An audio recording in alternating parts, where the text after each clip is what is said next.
Bismillahirrahmanirrahim. Assalamualaikum warahmatullahi wabarakatuh. Alhamdulillah. Alhamdulillahilladzi arsala rasulahu bil huda wa dinil haqq liyudhhirahu 'ala ad-din kullihi walau karihal musyrikun. Asyhadu an la ilaha illallah wa asyhadu anna Muhammadan 'abduhu wa rasuluh. Shahibul burhan. Allahumma salli wa sallim ala sayyidina habibina wa syafi'ina wa maulana Muhammadin sallallahu alaihi wasallam. Ma ba'd. Ibu-ibu dan bapak sekalian, sebelum kita memulai pengajian kita insyaallah, marilah kita bersama-sama memohon kepada Allah Subhanahu wa taala agar kita dibukakan rahasianya, dibukakan pintunya sehingga kita bisa lebih dekat. Dan semoga penutup-penutup hijab-hijab yang selama ini menghijab kita dengannya disingkirkan satu persatu melalui berkah pengajian dan salat berjamaah kita semuanya. Ala hadhihi niyyah wa ala kulli niyatin salih. Al-Fatihah. A'udzu billahi minasyaitonir rajim. Bismillahirrahmanirrahim. Alhamdulillahirabbil alamin arrahmanir rahim maliki yaumiddin. Iyyaka na'budu wa iyyaka nasta'in. Ihdinas siratal mustaqim. Shiratal ladzina an'amta 'alaihim ghairil maghdubi 'alaihim waladdallin. Alhamdulillah, ibu-ibu dan bapak sekalian, kita melanjutkan pengajian Husnul Khatimah yang sungguh sangat mendalam bagi kita semua seandainya mampu kita menghayati goresan-goresan tengah malamnya para wali, para aulia. Kita kumpulkan goresan-goresan itu di dalam bentuk kata-kata kearifan dari mereka-mereka semua. Wabil khusus pada kesempatan yang sering kita bahas ialah Syekh Ibnu Athaillah. Jangankan para wali, para aulia, Bapak Ibu, sesungguhnya kita pun juga, bapak-bapak dan ibu-ibu juga pernah mengalami pengalaman-pengalaman batin, entah waktunya kapan, entah itu di tengah malam ketika sedang sholat tahajud, atau entah itu ketika sedang melakukan rekreasi spiritual, atau mungkin itu di depan Ka'bah atau umrah, atau mungkin di tempat-tempat tertentu, atau mungkin sedang bersedih. Biasanya di situ muncul inspirasi yang sangat cerdas. Inspirasi itu kalau Bapak Ibu penulis yang baik, maka itu pun juga kalau dibaca oleh orang lain pasti akan sangat menakjubkan, sangat indah. Goresan-goresan batin itu pasti akan diterima oleh batin pembacanya, batin pendengarnya. Apalagi kalau ia membuatnya itu adalah memang seorang aulia min auliaillah. Nah, kita lihat contohnya Bapak Ibu sekalian, kelanjutan dari bacaan kita yang lalu. Laula jamilu sitrihi lam yakun amalun ahlan lil qabul ya.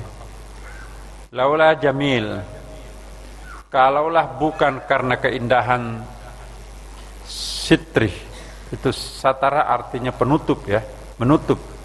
Kalaulah bukan karena keindahan penutupnya, tutup di sini penutupan terhadap aib ya maksudnya, maka tentulah tiada amal yang layak untuk diterima. Saya ulangi sekali lagi. Laula jamilu sitrihi lam yakun amalun ahlan lil qabul. Kalaulah bukan karena keindahan tutupnya, maka tentulah tidak ada amal yang layak untuk diterima. Kita lihat pengertian sederhananya di sini. Persyaratan untuk diterimanya sebuah amalan ialah dengan keikhlasan. Keikhlasan Bapak Ibu gampang diucapkan, enak dikatakan, tetapi amat sulit sekali untuk diamalkan. Apalagi kalau kita menggunakan definisi keikhlasan menurut para arifin, menurut definisinya orang-orang khawas. Kalau definisinya orang awam, ikhlas mah itu gampang. Seperti apa ikhlas itu? Ya, terserah. Jadi bukan terserah mau bayar berapa, enggak. Seorang mukhlisin, orang yang ikhlas, itu juga bertingkat-tingkat. Nah, kita lihat di sini. Keikhlasan terjadi ketika amalan dilakukan tanpa ada sedikit pun tujuan lain selain memohon ridha Allah Subhanahu wa taala. Bukanlah sebuah keikhlasan kalau terselip di dalam batin kita ada keinginan-keinginan lain selain hanya memohon ridha Allah Subhanahu wa taala. Contohnya, Bapak Ibu. Ya, kita menyumbang sesuatu. Tetapi sumbangan itu terselip sesuatu yang mungkin ada unsur lain selain lillahi ta'ala, maka itu bisa cacat keikhlasan itu. Contoh lain, ya, kita melakukan puasa Senin Kamis, ini mohon maaf, tapi selain untuk mendapatkan pahala dari Allah Subhanahu wa ta'ala, memohon ridhonya, terselip juga keinginan lain untuk diet. Supaya saya nanti tidak kegemukan, udahlah sambil dapat pahala, kita juga melakukan diet. Kalau terbetik di dalam batinnya seperti itu, cacat keikhlasan itu. Ada keinginan lain terselip, tersembunyi, tidak semata-mata karena Allah Subhanahu wa taala. Bagi definisi ikhlas secara awam itu enggak apa-apa. Tetapi kalau ingin naik kelas keikhlasan itu, maka memang kita tidak boleh ada pikiran. Jangankan memikirkan sesuatu, Bapak Ibu sekalian, melibatkan pikiran saja di dalam melakukan suatu perbuatan itu sudah mulai cacat di situ. Jadi keikhlasan itu betul-betul tanpa intervensi pikiran. Karena kalau ada pikiran pasti ada subjektivitas yang terlibat. Pikiran itu tidak pernah netral, sesedikit apapun pikiran itu, Bapak. Kita mengatakan saya objektif kok, saya jujur, saya ikhlas. Itu pasti tidak ikhlas. Ambil ini kok, saya ikhlas. Begitu kita mengatakan saya ikhlas, itu mendeklarasikan diri kita itu sebagai orang yang berbuat ikhlas, menyadarkan diri sendiri dan menyadarkan orang lain bahwa kita ini berbuat ikhlas. Itu sudah cacat. Yang paling sejati keikhlasan itu hanya Allah yang tahu dan diri kita yang paling dalam.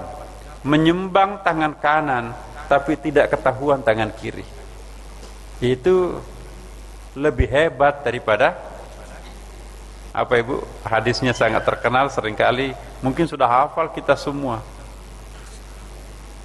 Ya. Apa yang lebih hebat daripada gunung, Bapak Ibu? Besi. Ya, hafal Ibu ya. Apa yang lebih hebat daripada besi? Api.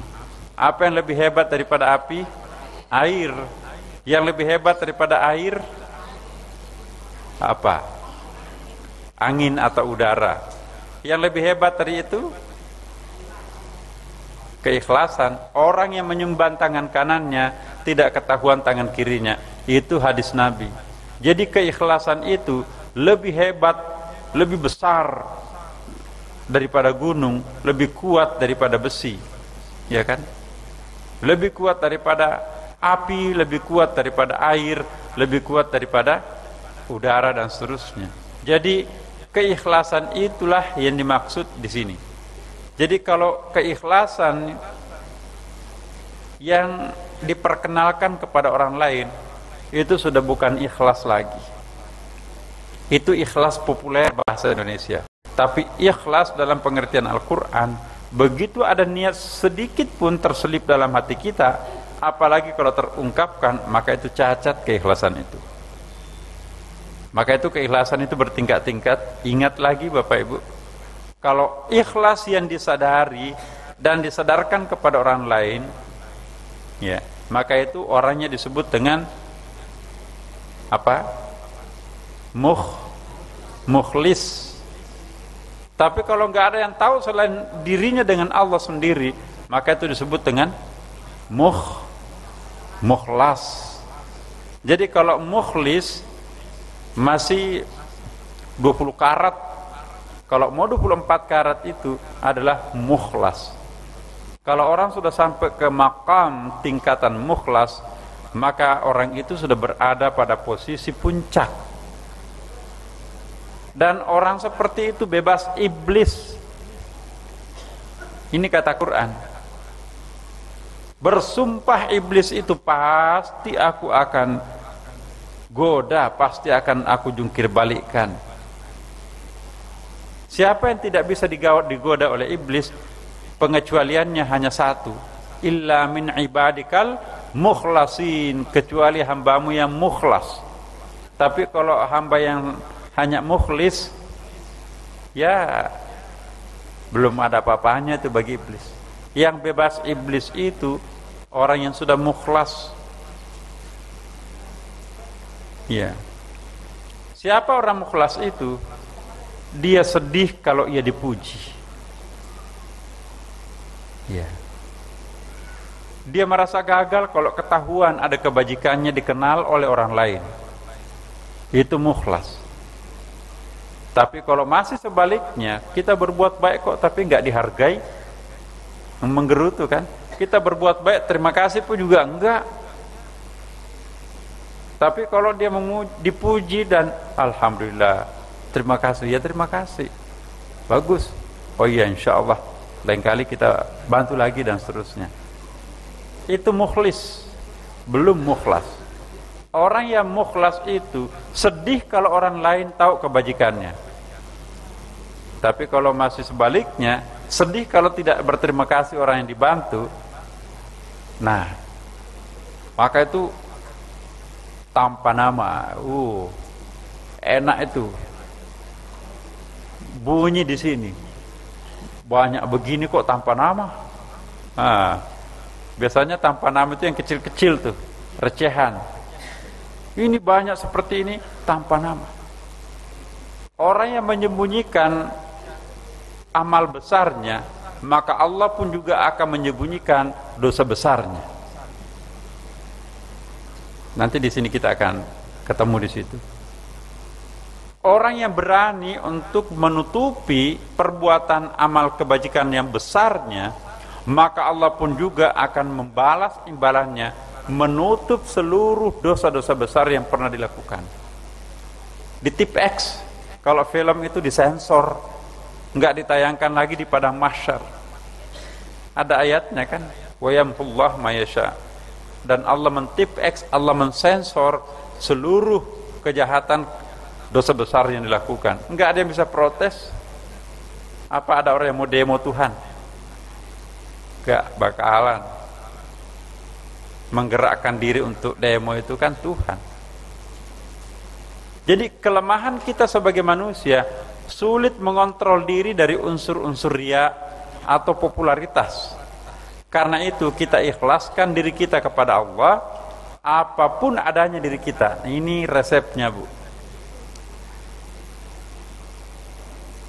Setiap kita semua di sini pasti punya kelemahan, Bapak. Sebutlah A sampai Z yang hadir di tempat ini, semua punya kelebihan, punya kelemahan, ya, punya kekurangan, punya keterbatasan. Karena kita ini adalah memiliki keterbatasan, maka cara yang paling baik untuk kita lakukan, menyerahkan diri kita apapun adanya kita. Ini saya garis bawahi, apapun adanya diri kita. Kita kan sudah bertobat kan Ibu, Bapak? Ya Allah, saya sudah nangis-nangis bertobat, tapi kok melakukan lagi? Mulut ini nggak bisa diajak kompromi ini. Nah, serahkan dirinya kepada Allah. Ya Allah, inilah saya. Memang aku belum bisa ditempatkan seperti tempatnya para kekasihmu yang lain. Jadi jangan terlalu berambisi secara spiritual. Pokoknya insya Allah saya akan sekamar dengan Nabi. Wah, saya akan selevel dengan para wali. Saya akan bersama dengan para arifin.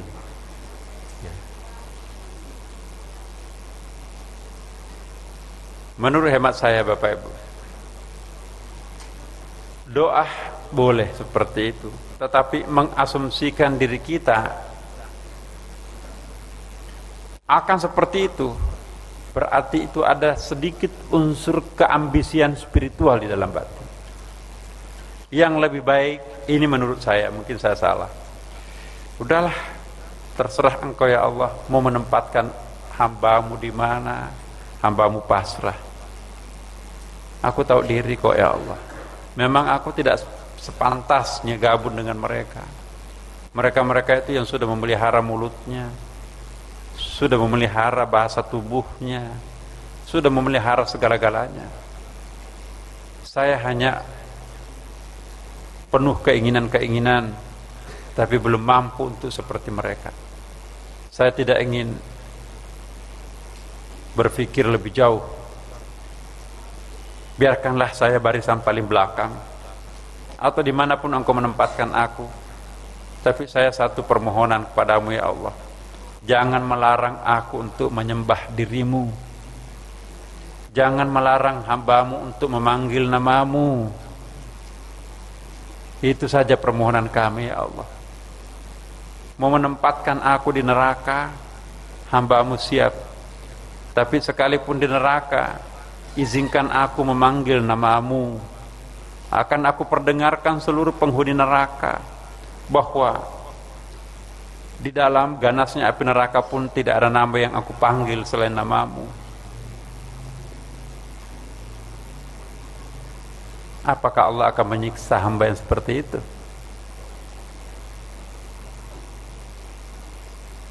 Ya. Jangan mengurus urusan yang bukan urusan kita sebagai hamba. Biarkanlah Allah yang mengurus. Apa yang pantas ia urus. Yang penting tugas kita beribadah kepadanya. Inilah kemampuanku ya Allah. Bolong-bolong salat tahajudnya, bolong-bolong salat rawatibnya, bolong-bolong khusyuknya. Saya berusaha untuk tidak melakukan itu. Saya ingin konsisten istiqamah, tapi kenyataannya tidak. Saya tidak akan minta lebih. Saya tidak akan bercita-cita seperti yang aku dulu selalu lakukan. Ambisi spiritualnya luar biasa. Jadi konotasi ambisi itu memang sepertinya selalu negatif Bapak Ibu. Ya. Mungkin tidak perlu kita berambisi. Pokoknya serahkan dirinya kepada Allah Subhanahu wa taala. Hasilnya nanti itu pasti akan jauh lebih baik ketimbang perjuangan yang dilakukan melalui jalur ambisi.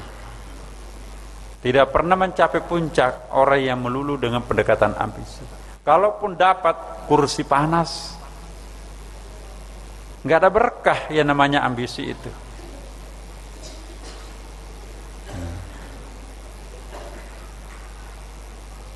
Ambisi spiritual pun juga itu cenderung negatif. Pokoknya saya akan selevel dengan Nabi. Kalau perlu saya melampaui Nabi. Apaan itu? Itu keinginan yang didikte oleh hawa nafsu juga. Itu bukan kemauan, sebetulnya keinginan. Nah, disinilah Allah mengingatkan kita, subhanallah. Ya, laula jamilu sitrihi lam yakun amalun ahlan liqabuli. Kalau bukan karena keindahan tutupnya Allah, maka tentulah tidak ada amal yang layak untuk diterima. Kalau yang diterima Allah itu adalah keikhlasan sejati yang tanpa cacat walaupun sebesar kuman, ya, maka tidak ada satupun amal kita bisa diterima Allah. Tapi karena Allah apa ya istilahnya kalau kita itu tutup mata aja lah. Ya. Jadi Allah pun juga menutup mata terhadap perbuatan yang dilakukan oleh hambanya yang ikhlas itu. Jadi seperti pemandangan yang sering kita lihat. Kata Rasulullah dalam hadis itu ya, kalau salatnya orang itu bagus, kan begini,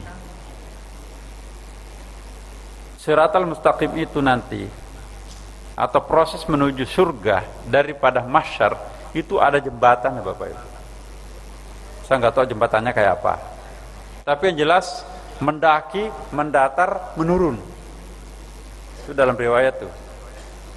Dan di atas jembatan itu biasa kita dengarkan kan bagaikan rambut dibelah 7, lebih tajam daripada silet. Jembatannya kayak gitu. Ada yang berjalan secepat kilat, kakinya nggak menyentuh. Ada yang berjalan berlari, ada yang merangkak dan seterusnya. Dan ada posnya lagi. Pos pemeriksaan yang pertama ialah salat. Kalau salatnya bagus, ya malaikat berikutnya penjaga zakat, pos pemeriksaan haji, pos pemeriksaan apalagi puasa dan lain-lain, jihad ya. Itu sepertinya oke-oke aja, tutup mata aja. Ya. Seperti polisi lalu lintas, kalau dua-duanya yang membonceng dan yang dibonceng itu pakai helm, dah lewat, padahal nggak bawa STNK, nggak bawa SIM. Tapi kalau ada orang, salah seorang atau dua-duanya nggak pakai helm, polisinya sini, mana? Lengkap semuanya. Ya tapi kamu nggak pakai helm, cari yang lain. Ya. Tapi itulah. Kadang-kadang juga kalau dapat sialnya, pakai helm dan lengkap semuanya. Kebetulan belakangnya nggak pakai tutup pentil, itu juga kena itu. Jadi siapapun orang sebetulnya tidak ada satupun yang bisa lulus. Ya. Siapa yang bisa menjamin dirinya Bapak Ibu sekalian tidak punya dosa sekecil apapun? Ya, nggak ada. Jadi kalau KPK mau seperti malaikat, maka tidak ada satupun orang di Jakarta ini yang bisa lolos. Tapi ada standarnya. Malaikat pun juga seperti itu. Kalau salatnya sudah bagus, kata Rasulullah, yang lainnya itu bisa dimaafkan. Nah, kalau salat itu pun juga nggak diperiksa satu persatu secara ketat, Bapak Ibu. Kelihatan, oh giliran siapa dia? Ini rombongan Masjid Sunda Kelapa. Dipimpin oleh Imam Pak Saiful, dipimpin oleh Pak Aksa, Pak siapa ketua. Nah itu kan orang nanti masuk di surga seperti hadis Nabi itu berkloter-kloter. Nah nanti kalau orang nggak punya jamaah, tidak punya tidak punya imam, itu nanti akan kesulitan. Ya. Kloter saya mana? Enggak pernah pergi salat berjamaah. Itu pasti akan kesulitan. Nah, begitu kelihatan rombongan, wah ini Masjid Sunda Kelapa ini. Ya. Dari jauh kelihatan muka mereka itu berseri-seri. Kenapa? Karena yang berbicara itu bukan mulut Bapak Ibu, tapi bekas air wudhu itu. Ya. Apalagi kalau wudhunya sudah hafal, sudah memahami wudhu fikih, wudhu tarekat, dan wudhu hakikat. Wah itu lebih terang tuh cahayanya itu mungkin. Ini pengandaian Bapak Ibu. Karena tentu tidak sama kualitas wudhu yang profesional dan wudhu biasa. Tentu tidak sama salatnya orang yang pengetahuannya sedikit dan salat yang pengetahuannya banyak. Rasulullah mengatakan, ada dua hambaku yang salat, tapi sama-sama ruku dan sama-sama sujud, tapi perbandingan antar satu dengan yang lainnya itu bagaikan bumi dan langit. Sama-sama berwudu, yang dibasuh kepalanya, mukanya, tangannya, tapi wudunya antara bumi dan langit. Kenapa? Yang dibasuh hanya fisiknya, padahal Al-Quran menganjurkan kita faghsulu wujuhakum, basuhlah wajah-wajah kalian. Jamak di situ kan. Jadi bukan cuma ini yang harus dibasuh. Panca indera batiniah kita juga harus diusap. Bahkan secara hakikat isi kepala, pikiran dan isi hati itu pun juga harus dibersihkan. Samakah kualitas wudu yang hanya tahu tentu beda Bapak sekalian.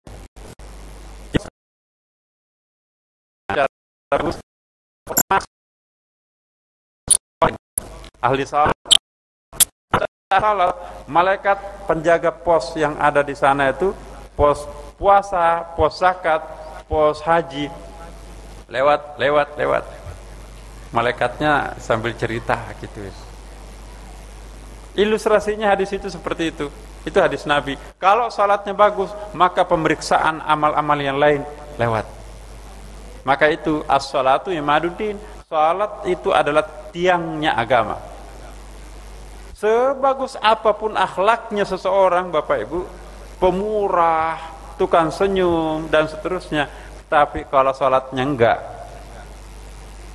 menurut saya loh Bapak, mungkin orang lain mungkin menilai lain, bukanlah teladan. Manusia teladan itu pertama harus dinilai kualitas salatnya. Kalau mau disuruh kita pilih, ada tukang salat, ahli salat, pokoknya peliknya minta ampun.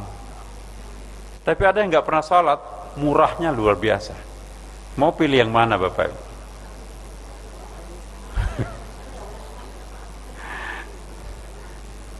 Pilihan manusiawinya ya ahli salat yang pemurah kan, itu dia.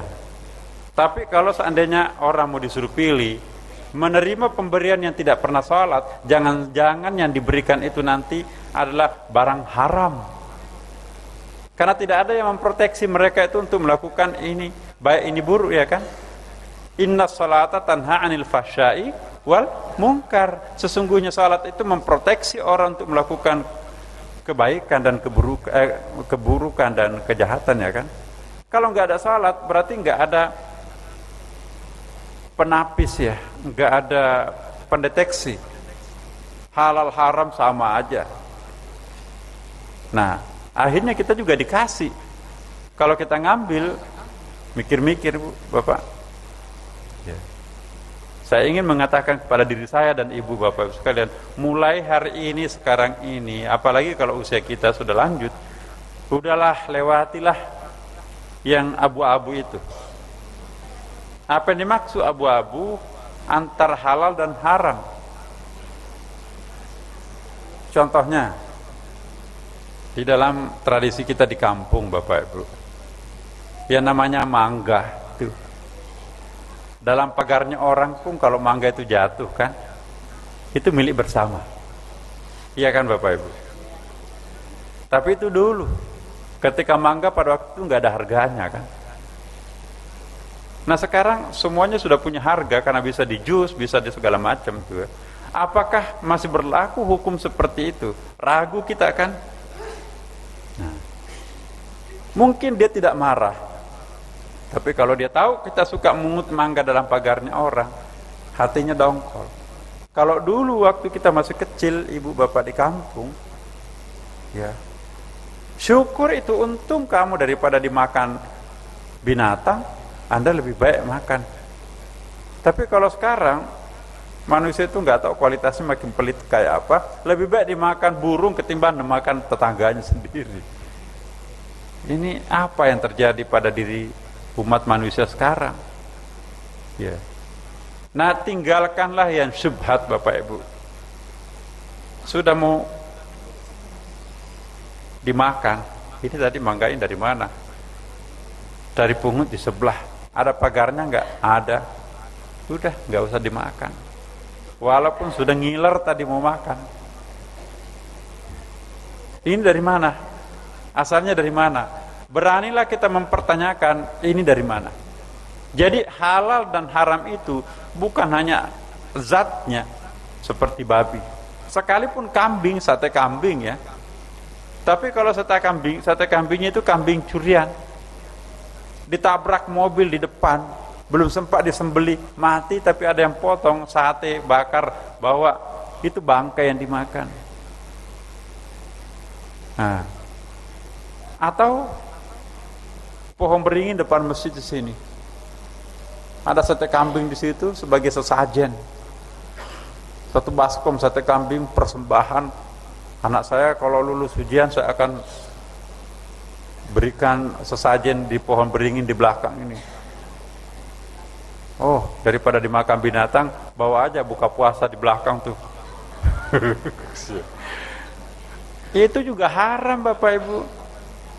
Kenapa? Karena itu tujuannya diperuntukkan untuk penyembahan berhala. Nah, hati-hati kalau kita bicara tentang haram, bukan saja babi. Sekalipun zatnya kambing, tapi kalau nggak disembelih haram. Sekalipun disembelih, tapi kalau kambing curian haram. Ya. Sekalipun Pak Haji yang bawa, tapi kalau dibawa sinkretik di situ, itu juga haram. Nah, hati-hati Bapak Ibu. Kadang-kadang kita menganggap itu baik, di mata Allah nggak baik. Nah, sekarang bertambah banyak pengetahuan yang kita pahami, maka juga bertambah besar konsekuensi untuk memproteksi diri kita sendiri. Kelemahan kita sebagai manusia, sulit mengontrol diri dari unsur riya atau popularitas. Karena itu kita ikhlaskan diri kita kepadanya, apapun adanya diri kita, seraya kita memohon pengampunan dan bimbingannya. Kita istilahnya itu hanyut. Kemanapun sungai, aliran sungai itu membawa sampah itu. Jadi kita laksana sampah, kemanapun akan dialirkan sampah itu sampai ke muara. Jangan melawan arus, nanti robek, nanti sakit. Pasrah dibawa nasib, justru di situ kita akan merasa sangat lega. Lega bukan tanpa penderitaan, tapi penderitaan itu dinikmati. Ada dua macam penderitaan Bapak Ibu. Kalau penderitaan itu kita tolak, maka lebih terasa penderitaannya. Tapi kalau penderitaan itu kita ikhlas menerimanya, maka penderitaan itu tidak terasa sebagai sebuah penderitaan, tapi punya kenikmatan tersendiri. Itulah yang sering disebutkan, nikmati penderitaan itu, nikmati kekecewaan itu, nikmati kepahitan hidup itu, nikmati segala-galanya. Kalau kesulitan, kepahitan, penderitaan, penyakit bisa kita nikmati, maka sesungguhnya itu sudah surga.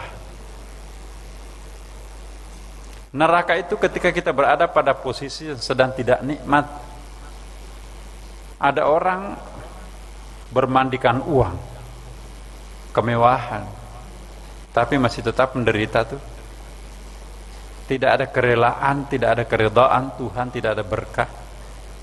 Hakikat neraka itu tidak diukur sedikit banyaknya uang, tapi kelapangan dada kita menerima kenyataan. Iya. Ada penyakit yang menggerogoti tubuh kita. Kita nikmati. Ya Allah, inilah caramu membersihkan hamba. Sekian lama fisik ini dipakai berdosa, Engkau akan melunasi aku dengan cara menghapuskan seluruh dosa masa lampau kami, digerogoti oleh penyakit ini. Dan memang ada hadisnya. Satu hari kita demam, ya, kalau kita sabar, ikhlas, maka itu akan menghapuskan dosa 1 tahun. Nah, kalau sampai 1 bulan kita diderah penyakit, dikikis habis penyakit itu. Makanya itu hati-hati terhadap orang yang dilanda penyakit. Sebab orang itu sama dengan orang yang teraniaya. Dia berada pada kondisi batin yang dekat dengan Allah Subhanahu wa ta'ala. Kadang-kadang kita itu salah alamat, Bapak Ibu. Ada orang penyakit, didera penyakit sangat parah, katakanlah setengah hidup lah ya. Selain kita memang diminta berdoa untuk orang itu, maka orang yang seperti itu pun juga sudah menjadi kekasihnya Tuhan. Kita pun juga berhak untuk didoakan. Pak, saya yakin engkau sahabatnya Allah sekarang. Sekian lama engkau tabah menerima penyakit ini, dan itu artinya engkau sudah bersahabat dengan Tuhan. Sebagai sahabat Tuhan tentu tidak ada permohonannya yang tidak dikabulkan olehnya. Mohon didoakan kami ya, agar kami juga dihindari daripada kesulitan ini. Kalau orang sakit yang dimaksud itu mengangkat tangannya dan berdoa hatinya kepada Allah Subhanahu wa ta'ala, itu lebih mujarab daripada kita yang orang sehat. Nah, hati-hati. Kadang-kadang kita mendoakan orang, tapi justru kita yang pantas untuk didoakan oleh orang yang kita doakan itu. Tapi bahasa paling bagusnya, mari kita saling mendoakan. Kita doakan dia supaya lekas sembuh, tapi kita pun juga didoakan agar jangan sakit. Jadi saling memberi. Seandainya pun kita sakit, Bapak Ibu, ada penjenguk yang datang dengan susah payah dari kita, diminta atau tidak diminta oleh yang bersangkutan, kita nggak mungkin bisa memberikan apapun terhadap mereka. Bacakan surah Al-Fatihah. Ya Allah, hamba-Mu yang membesuk aku ini, ampuni seluruh dosanya. Ya, ya Allah, hamba-Mu yang membesuk aku ini, ya, berikan jodoh anaknya. Ya Allah, hamba-Mu yang membesuk aku ini, sahabat setia aku. Ya, jadikanlah mereka manusia-manusia utama di muka bumi ini, dan seterusnya. Insya Allah itu akan makbul. Ya. Sekarang, anta ila hilmihi idza ata'tahu ahwaju minka ila hilmihi idza asaitah. Engkau lebih membutuhkan kemurahannya kalau engkau menantinya ketimbang saat berbuat maksiat kepadanya. Nah, Masya Allah. Saya ulangi sekali lagi Bapak Ibu, ini memang susah diterjemahkan ini, tapi rasa bahasa Arabnya lebih bagus ya. Anta ila hilmihi idza ata'tahu ahwaj minka ila hilmihi idza asaitah. Engkau lebih membutuhkan kemurahannya dikala engkau menantinya dalam keadaan suasana dekat dengannya, dalam suasana kita beribadah, dalam suasana melakukan kebajikan, ya. Kemurahannya justru lebih utama kita perlukan pada saat itu ketimbang saat berbuat maksiat kepadanya. Apa maksudnya? Kita coba di sini. Kemuliaan seseorang hamba hanya akan tampak ketika menyandarkan diri sepenuhnya kepada Allah Subhanahu wa ta'ala. Tidak ada kemuliaan tanpa izinnya. Tidak ada kebajikan tanpa kerelaannya. Karena itu kebajikan yang kita lakukan, maka sesungguhnya bukan kebajikan kita secara otonom, tapi itu adalah berkat iradah dan izinnya Allah Subhanahu wa ta'ala. Karena itu jatuhnya kedudukan seseorang hamba ketika ia berbangga hati terhadap amalnya. Pada saat kita melakukan kebajikan, Bapak Ibu, jangan bangga seolah-olah dengan kebajikan ini aku dekat dengan Allah. Bait ini mengingatkan kepada kita, Justru ketika kita sedang melakukan pengabdian utama terhadap Allah, kita di situ merasa seperti sedih. Kenapa bersedih? Ya Allah, jangan sampai terbetik dalam hati saya setetes kebanggaan karena aku memujimu. Ya. Jangan pernah sedikit pun di dalam benak kita itu ada rasa bangga setelah melakukan kebajikan. Misalnya salat. Ya.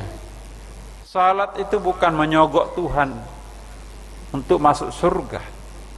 Salat itu bukan berarti ya konsep pedagang begitu. Kita beli kasih sayang Tuhan dengan salat, enggak.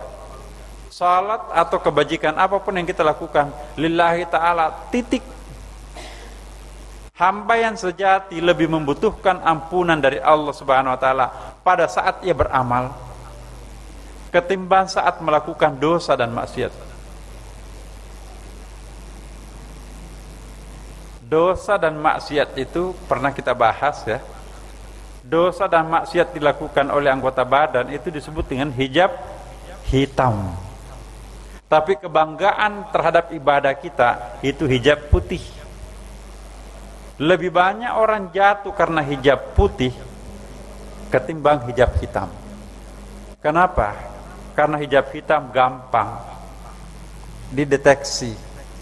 Saya tadi malam melakukan dosa besar. Saya tadi siang melakukan dosa yang lama. Saya tadi siang mengambil hak orang lain dan seterusnya. Itu gampang terasa. Karena gampang terasa, langsung kita taubat kan. Taubat sebelum apa ya? Karena pernah kita katakan, taubatlah mumpung badan itu masih hangat dengan dosa itu. Tapi kalau hijab putih Bapak Ibu, kita nggak pernah menganggap diri kita itu salah. Akhirnya mengendap di dalam diri kita seperti kita tidak pernah mohonkan ampun terhadap Tuhan. Justru itu lebih banyak menjatuhkan orang. Hijab-hijab putih itu kegelapan bisa membuat orang itu jatuh ke jurang. Tapi cahaya yang menyilaukan mata pun juga sama, bisa menjatuhkan ke jurang yang sama. Nah, yang kita inginkan di sini adalah, ya Allah, sadarkanlah kami terhadap hijab hitam dan hijab putih. Enak seperti nggak pernah melakukan dosa. Dia mengangkat dirinya tinggi-tinggi karena dia menganggap dirinya ahli ibadah dan seterusnya. Padahal sesungguhnya tidak seperti itu. Ada hadis Nabi itu. Oh, bukan di sini. Jadi gini, hadis Nabi, ada seorang perempuan nakal. Ya, istilah halusnya perempuan yang itulah. Sekian lama malah melintang hidupnya mencari pekerjaan glamor dengan cara seperti yang terlarang itu. Timbul dalam hatinya ingin sadar. Dia ingin mencari orang yang bisa menyadarkan dirinya, dia ingin insaf. Ketemulah di situ, ada kabar, oh ada kiai, ada habib atau ada apalah di situ. Nah, si perempuan nakal yang terkenal ini berusaha mendekati Pak Kiai, Pak ulama itu. Ulama itu menghindar. Akhirnya, jangan coba-coba perempuan nakal itu mendekati aku. Ya. Perempuan kotor itu tidak pantas mengotori tempat ini. Ya. Apa kata Rasulullah sallallahu alaihi wasallam? Ustadz atau habib atau kiai itu penghuni neraka, perempuan itu penghuni surga. Itu ada dalam kitab Ihya Ulumuddin juga dikutip itu Bapak. Jadi Allah itu mempunyai penilaian tersendiri, tidak persis seperti apa yang kita sangka sebetulnya. Ya. Ulama tadi yang menyucikan dirinya itu, mensucikan dirinya seolah-olah dia sudah bersih. Jangan coba-coba mendekati tempat ini, perempuan kotor itu. Padahal perempuan itu mau mendekati dirinya ingin taubat, ingin kembali kepada Allah Subhanahu wa taala, diproteksi. Kata Rasulullah, perempuan itu penghuni surga dan si Habib itu penghuni neraka. Coba. Tidak bisa memandang enteng sekotor apapun orang itu. Dan tidak boleh memutlakkan orang itu adalah hebat, ahli berkah, segalanya ada pada dia, hanya lantaran berpenampilan dan sebagainya, kan gak bisa. Justru kita diminta oleh Allah melalui surah Al-Kahfi, hati-hati terhadap orang yang tidak populer. Seandainya ada pengandaian, lebih hati-hatilah terhadap orang yang sangat tidak populer ketimbang orang yang sangat populer. Karena orang yang sangat populer itu berpotensi untuk mengumpulkan hijab-hijab putih dan hijab-hijab hitam. Tapi kalau orang yang tidak populer, yang pasti tidak punya hijab putih. Kenapa? Nggak ada yang kenal. Dan mungkin juga sudah bersih dari hijab hitam. Jadi Bapak Ibu sekalian, ubahlah paradigma kita selama ini. Wah, pas ketemu orang, cium tangan, jabat tangan, wah, desak-desakan sampai segala macam. Insya Allah mudah-mudahan orang itu seperti itu. Ya. Tetapi jika tidak, saya hanya mengingatkan, jangan sampai ya, orang yang populer itu kita kejar, tapi hanya populer di bumi. Sementara di pojok sudut belakang sana nggak ada yang perhatikan, tidak ada mata satupun yang mengerling terhadapnya. Padahal itu justru populer di langit. Hati-hati. Hanya orang yang diberi keistimewaan oleh Allah mampu menemukan mana yang pantas menjadi sahabat spiritual.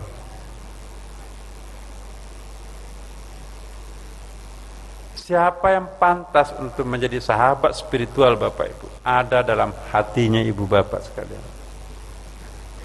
Sekalipun orang lain mengatakan orang itu jelek, tapi kalau itu yang muncul di dalam hati Ibu Bapak sekalian, itu adalah titipan Tuhan.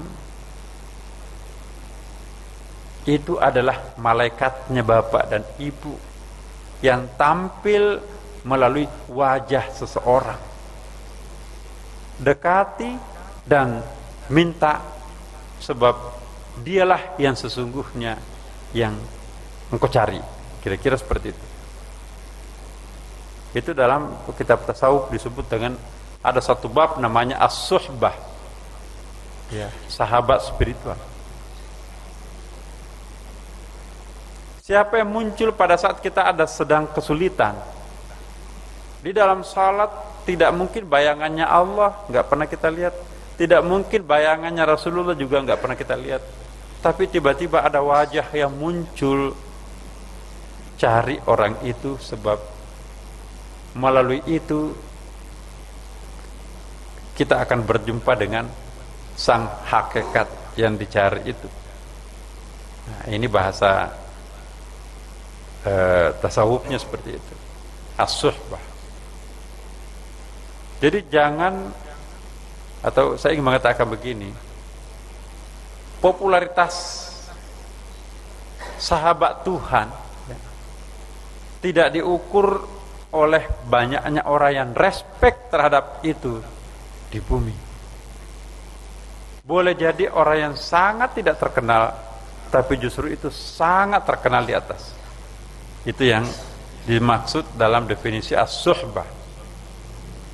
Kematangan spiritual inilah yang mampu menemukan orang itu. Persoalannya adalah kita sudah tahu, tapi tidak pernah mau memaksakan sedikit, tidak pernah, atau kadang-kadang melawan gengsi. Nah, saya ingin mengatakan, gengsi ini Bapak Ibu adalah suatu hijab yang paling besar. Gengsi Gengsi itu adalah dandanan iblis. Saya tidak melakukan ini. Apa kata orang nanti? Mestinya kita ganti. Apa kata Tuhan kalau ini saya tidak melakukannya? Jadi kadang-kadang kita masih lebih takut apa kata orang ketimbang apa kata Tuhan. Iya kan Bapak Ibu?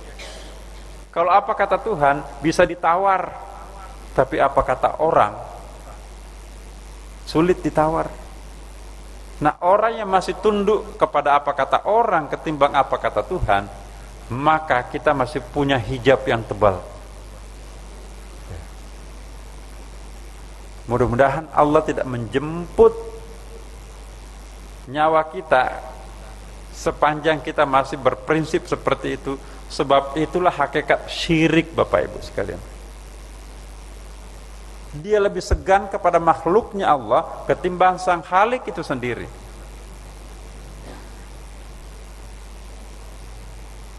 Malu terhadap sesama manusia pada orang lain, tapi tidak malu terhadap Tuhan. Lewati Bapak Ibu.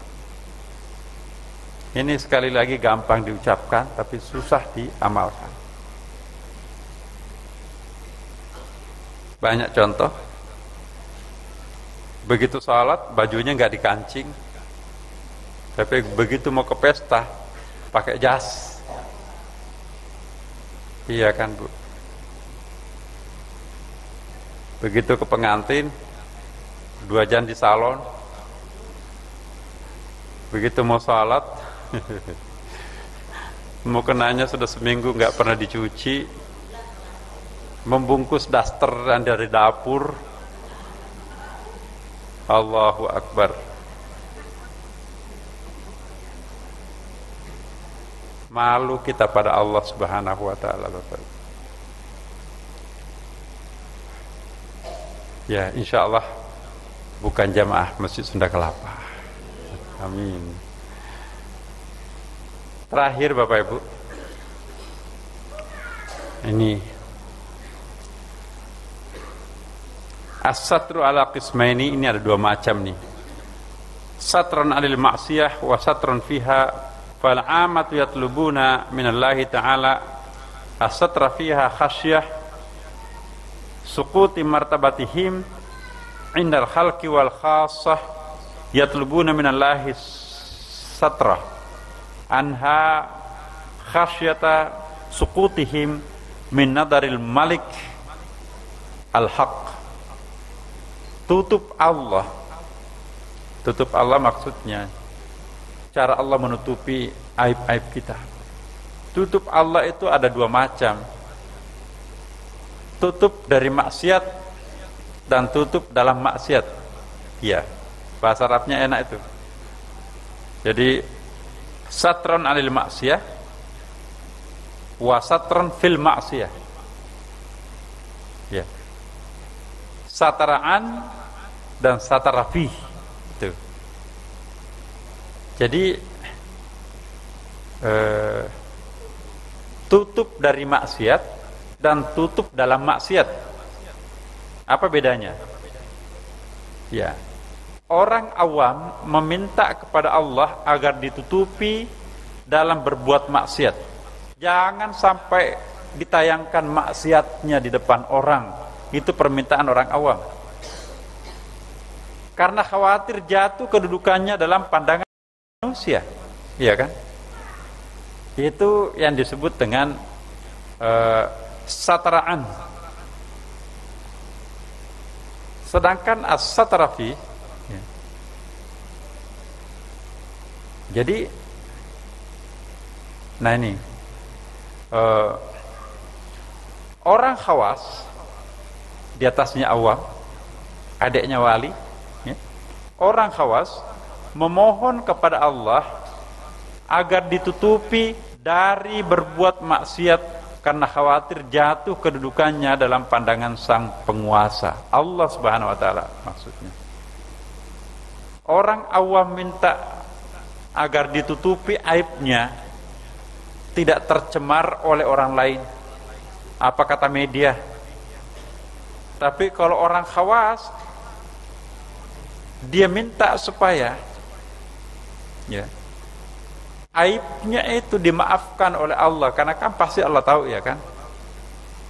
Dia tidak khawatir aibnya ketahuan oleh siapapun di manusia ini. Yang dia khawatirkan, jangan-jangan aibnya itu nanti tidak diampuni Allah.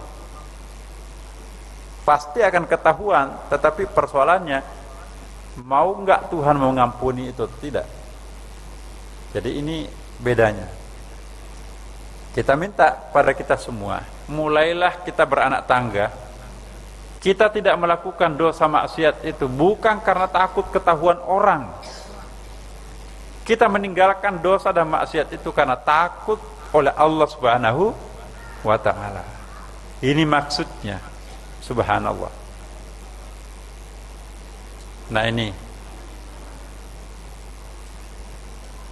ada ayatnya, sayastahfuna minan nasi wala yastahfuna minallah wa hum ma'ahum idh yubayyituna ma la yarda minal qawli wa kana Allah bima ya'maluna muhit. Mereka bersembunyi dari manusia, dan tadi itu kan, tetapi mereka tidak bersembunyi dari Allah. Enggak mungkin. Padahal Allah beserta mereka, ya kan?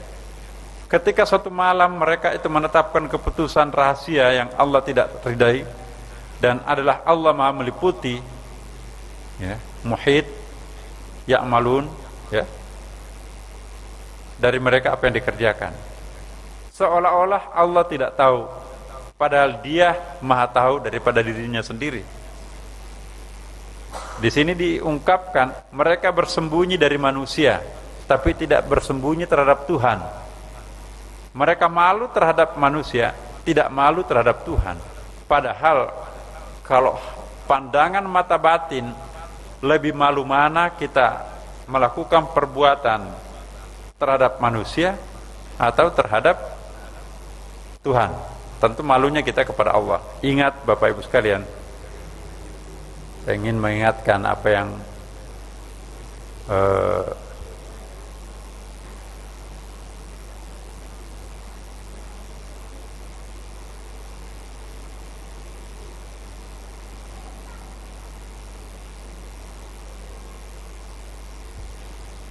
kembali kepada inabah dan istijabah itu Bapak Ibu. Kalau kita malu, kalau orang di inabah itu malunya itu takutnya kepada neraka, ya kan? Orang tidak melakukan dosa karena takut kepada neraka. Tapi kalau istijabah itu takut melakukan dosa karena malu terhadap Allah. Jadi beda.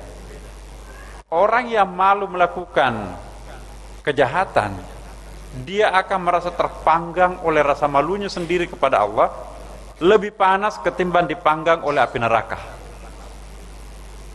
Inilah caranya orang khawas. Dia lebih takut malu terhadap Allah ketimbang dibakar api neraka.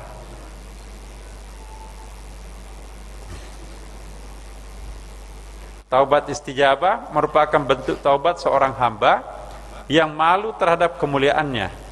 Taubat dalam tahap ini tidak lagi membayangkan Allah Subhanahu wa taala sebagai Maha Pembalas terhadap segala dosa dan maksiat sebagaimana dalam tahap inabah. Taubat istijabah ketika seseorang lebih merasa tersiksa rasa malu terhadap Tuhannya ketimbang panasnya api neraka.